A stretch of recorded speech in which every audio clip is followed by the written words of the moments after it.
favorite picks from or signings from day one here, free agency? I'll jump in. I love the Okoronkwo signing for the Cleveland Browns. Don't steal mine. Yeah, Well, I apologize. That's why I jumped in. I knew it was maybe a favorite. Yeah, 3 years, $19 million, right around where we had him at. Was phenomenal the second half of the season. Once he became a full-time player, you need some more juice opposite Myles Garrett, and he is that guy. You see the numbers there on the screen. But from week 11 on, I almost he was top 5 in pass rush win rate and pressure percentage among edge defenders. I mean, just an ascending player. Love that move. Love that one as well. One of my favorites was Marcus Davenport to the Vikings, which I think was kind of the first one-year prove-it type of deal that we got yesterday. Every year you see a bunch of these where players that we think are going to go for big money or get that long-term deal, they end up taking the 1 year, $10 million. Now it's $10 million plus 13 inflation. But that 1 year prove-it deal, and for like the last 5 years, it's been Jadeveon Clowney. Now it's Marcus Davenport, who theoretically is like the perfect big money free agent. He's that 25-type-year-old prototypical size, speed, athleticism, never quite been the player that he was supposed to be as a first-round pick. The Vikings getting him for that prove-it deal, I think is phenomenal, because now, if he does prove it, they've kind of got first right of refusal, as an expiring free agent that's already on their team. And if he doesn't, it was worth a shot at that kind of price. I love both of those moves, guys. First off, do you know offhand if Okoronkwo, what type of comp pick he might get? If he had the 6 Texans? per year, it would be like a 5th round value, maybe even round. 6th at this point. Yeah, because if we're trying to justify the Texan strategy, I mean, Okoronkwo should have been one of the guys that the Texans locked up for 4 years a couple years ago, where they said, all right, as we're starting to get better, he's one of those pieces that we could build around. At least they're going to get something in return. But Okoronkwo, I think, has been kind of due that long-term deal for a while at a reasonable price. So I do love that for the Browns. And then why is Davenport only getting the 1 year? So at his age, 1 season of 500 snaps in his entire career. I had him at 1 year 12, so I feel great about that one. How did you land there? I thought he was, without looking at your numbers, I'm looking at his receive. I'm sorry to interrupt, but no, I love it. I love it. I'm looking at his age, his productivity. I've been citing the snap totals quite a bit too. I understand he's never played more than 500 in the whole thing, or whatever, 1 year. But I am assuming somebody was going to pay this monster former first-round pick 4 years and 18 to 20 million a year. I just assumed that was going to happen. You obviously knew otherwise. No, it's like we're talking about guys like Zach Allen and of course different position markets right now. But he has the 1 season. You could argue, all right, Davenport has missed time, but over the course of his career, he's top 20 in pass rush rate and pressure rate among edge defenders. He's also a good run defender as well. It's not just as a pass rusher, but yeah, it's really just, I think, probably wanted more on a multi-year deal than anyone would give. So I know it didn't work out for Clowney, but you take the 1 year flyer, and if you have a good season, play 700 snaps, then you are talking about trying to get 18, 20 million per year. Yeah, it makes perfect sense. I would make that move every year. Yeah, absolutely. It makes perfect sense from a Minnesota point of view. And obviously, if the offers weren't where he wanted them to go, like he's running the Jadeveon Clowney playbook again, only he hopes it's not going to work out the same way. If he actually shows up, and who knows, like the longer the Clowney thing works its way along, the more it seems like there's quite a lot behind teams not wanting to give him the giant deal, even independent of injuries and whatever. Like if Davenport does show up, bet on himself, go out here this year with presumably an expanded role, if Minnesota probably wants to see if he can be that big elite type of edge rusher for them, and he goes out there and just dominates.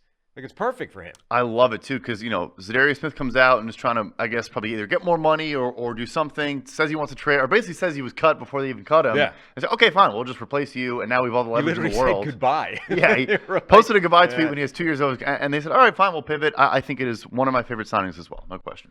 So I agree with both of you guys on that. Davenport, it's a prove-it deal, and if he ends up walking, you get the comp pick. And not that you're signing guys for comp picks, but, you take all that stuff into consideration. I like the Eric Kendricks signing to the Chargers. Love this. Coming off of 2 down years after he had back-to-back, 2 of the best back-to-back seasons we've seen from a linebacker in coverage in 2019 and 20. I think buying low on linebackers, I'm all for it, especially as we talked about earlier in the show, the Tremaine Edmonds market. Even though he's an elite talent as far as skill set and all that stuff, give me all the linebackers in the $6 to $8 million range that are still going to be productive. And in a buy low world for the Chargers, who have not had a really good coverage linebacker in a while. They've tried to draft Kenneth Murray and the whole deal. Kendricks could be that guy, along with, we're allowed to say Derwin James' name during the offseason? I mean, you just did. He's going to slip in the shower or something like that, right? The Derwin James and all the other coverage players that they've added over the last couple of years. I have no evidence to suggest that this is actually a thing. I'd probably check that at some point. But I have a lot of time for the theory that if you have an underachieving athletic player, certainly at linebacker, throwing a guy that even if he's lost a lot of what made him so great, still has that like veteran 10 years type of experience, knows how to maximize his skill set, has been the guy that the young player is trying to be.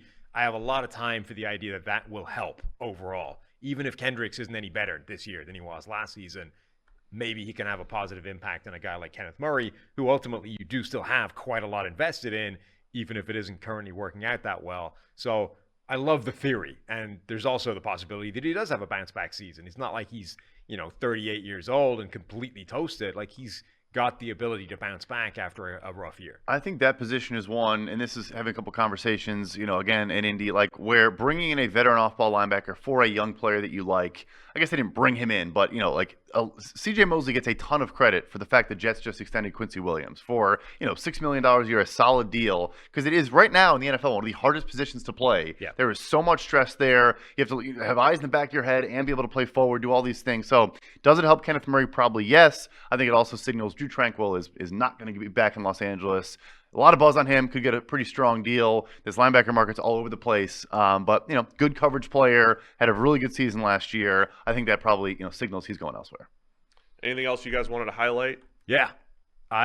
What picks do you like? One of my favorite signings. Not for a good reason. But, depends. Sam Darnold to the San Francisco 49ers. Because I now have to see a half season of Kyle Shanahan turning Sam Darnold into an all-pro and then just like hanging up his controller and walking off into the sunset, having completed the game on its most difficult setting. I've done it. I'll tell you this. After Brock Purdy had his surgery, came out, I think I mentioned this yesterday already, but I would keep an eye on Trey Lance. I'm not saying it's going to happen immediately. They need to figure a lot of things out. I think Darnold is insurance if they want to trade Trey Lance. I think it was Field Yates who tweeted that they now have two separate number 3 overall picks, and both of them are probably backing up Mr. Irrelevant. Wow. Yeah, and we spend so much time on the draft and who's the quarterback and go That's get Darnold and go get Trey Lance, and they're just, So, backing up Mr. Irrelevant. Like I quote tweeted, and yet all you're going to hear for the next month is people declaring with 100% certainty, this guy stinks, this guy's great, this guy's whatever. Yeah. Like, we don't know anything. We think we do, and we have a vague indication. Can we at least fake it till the draft so people stick around to listen to what we have to say? I mean, look, you can still evaluate and stuff. I'm just saying that you need to be aware just don't make declarative statements. Learn that lesson at least, that 3 years later, you're going to be looking at this and you're going to look like a moron because Mr. Irrelevant is now the best quarterback on a team with multiple top 3 picks. Not even third overall picks. Darnold get 3 second-round picks to trade up to get him. Trey Lance, 2 first-round picks to trade up to get him. Not just guys that fell to 3, guys that were targeted at 3. Yeah. Traded up for. Any other signings? I keep saying draft picks, but signings. I really liked Hargrave to the 49ers. I mean, on a more serious note.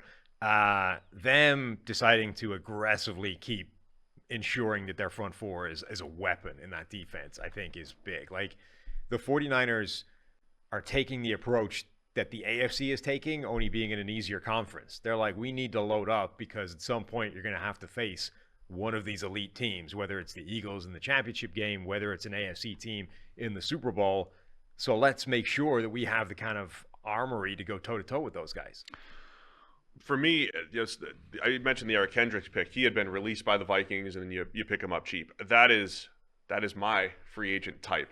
Robert Woods going to the Houston Texans for 2 years, a little over $15 million. I'll do that all day. Give me, and maybe my weak spot is guys who have battled injuries or guys that are on the decline, and maybe they're really on the decline.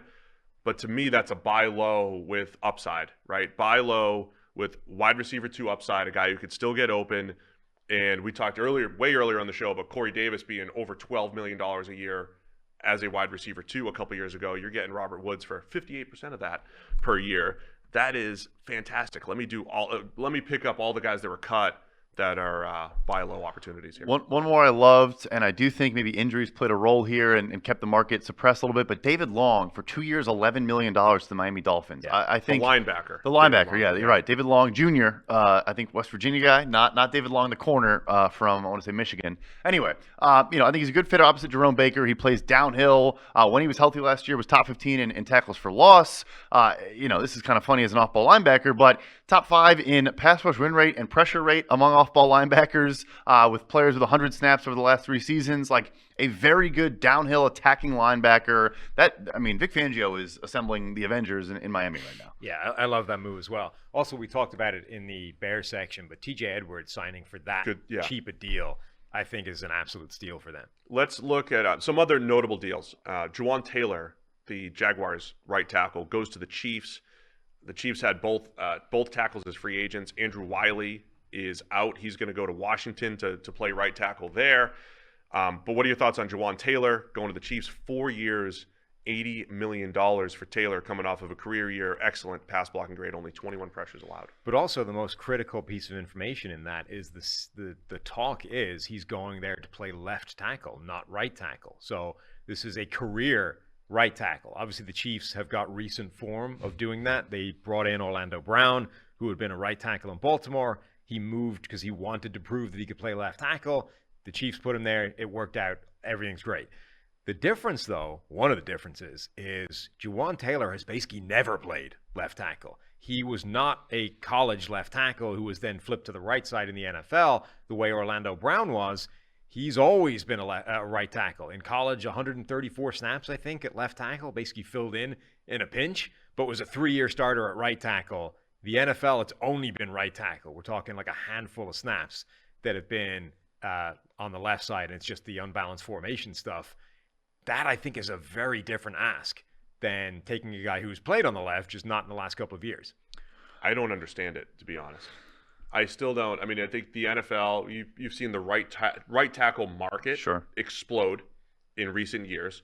It's 10 years ago, almost to the day. I think I wrote the article on left tackles and right tackles are essentially the same as far as importance and who they're going to go up against from a pass rusher standpoint. All of the reasons why right tackles were undervalued years ago had to do with the blind side with the quarterback. That's debunked. Like, that doesn't matter. Who they're pass rushing against. Teams aren't right-handed anymore when they run. You don't need your mauler there. All those things have been debunked over the last 10 years. But there's still some teams that feel the need to, even the Bucs are talking about, we're going to move Tristan Wirfs to left tackle. But why?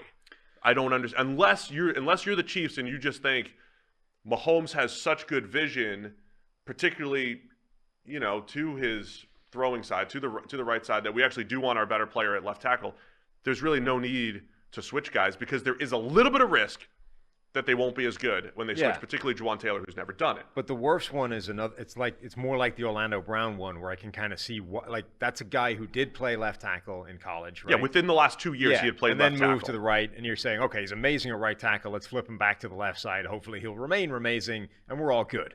I think that's a very, very different conversation to taking a guy that's literally never done it and then flipping him and just hoping it works out the same. Here's my conspiracy. Look, I'll take what they're saying at face value. I guess they haven't said it, but nevertheless, if you're still trying to negotiate with left tackles, there was the rumblings about Laramie Tunsil. I don't think that's going to happen. But nevertheless, if you're trying to negotiate with a left tackle and saying, well, honestly, we are comfortable playing him at left tackle, we could sign a right tackle instead, helping you a little bit in negotiations, getting a little bit of leverage. Yeah. Maybe that's a small part of it. And a guy jumps out to me like Isaiah Wynn. Like, if you're talking to Isaiah Wynn right now and he wants to come in and say, look, I know New England shifted me over, but I'm a left tackle. I'm a first-round pick at left tackle, so you should give me more money because I'm going to go back to that spot. I could say, man, well, we can put you on the right side. We're not really concerned there with what we do. Okay, I'll buy that. I will buy negotiation tactics, but I'm glad you brought up Isaiah Wynn because he's a perfect example. I think there's a point, and I have to study this more specifically. There's definitely a point where early in your career, moving back and forth from left and right happens all the time, and players have success. But the Donald Penn after 8 years, Ali Villanueva after 8 years, Isaiah Wynn was 3 years as a left tackle in New England, and they moved him to the right side. His grades go from 70 to 82 to 74 to 54, right? There's definitely a tipping point where you just don't want to mess with the side a player is playing on, because he becomes a different player after a while, all the muscle memory and all that stuff. So I like the negotiation potential tactic, though, because I'd play that game. That makes sense. Yeah, and I think for Kansas City, I don't hate this move. I think the talk on Jawaan Taylor is maybe a little bit overblown. Like, people are, and a lot of NFL people are saying this guy's an elite pass protector. I don't know that you can go quite that far. His run blocking has been bad, like downright bad. It's probably an upgrade over a guy like Andrew Wiley. Like, assuming he stays at right tackle, it's probably an upgrade over Orlando Brown if he moves to the left side. But we're talking about guys that gave up 40 or 50 pressures last season versus somebody who gave up 21. That is a significant difference, even if there's a bunch of those hidden, BD type plays for Jawaan Taylor as well. At the same time, Jawaan Taylor, a couple of years ago, it was him and Cam Robinson who led the league in most pressures allowed among tackled pairings. Mm-hmm. And Jawaan Taylor was battling for his job with Walker Little in the preseason and into the season. Yeah. So we're not that far removed from Jawaan Taylor being a guy that looked like not a bust, but a guy that the Jags would just move on from and be fine with it and just find his replacement. So it's a fine line, I think, with Jawaan Taylor here. I mean, they franchise tagged Evan Ingram and didn't franchise tag Jawaan Taylor, and the value there would be less than what he got per year from Kansas City. So I think it shows what they think. Also, shout out Jacksonville, developing some good tackles the last couple of years. But the big thing here, too, is I know you can always fall for potential. I mean, he's going to be 25 for the first 2 months of the season. He is very, very young. And, relatively inexperienced with that age.